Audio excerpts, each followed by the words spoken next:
friends, now I am going to tell the importance of our helmet and seatbelt. Every day when you start your bike, you must ask yourself, why should I wear helmet? Helmet is your best friend on road when environment is not favorable. We can avoid 85 to 88% of head injuries on road can be mitigated because of wearing helmet. World Health Organization reported that road accident will be the second largest reason of death by 2030. So please wear helmets. Now seat belts.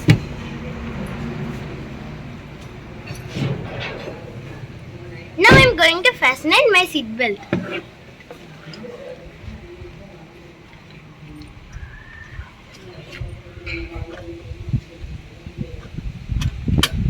By fastening our seatbelt, there is no chance of moving out of vehicle through windows or doors in case of accidents. Getting out from vehicle is one of the most dangerous situations on face. Our life is in our hand in the form of helmets and seatbelts. Thank you.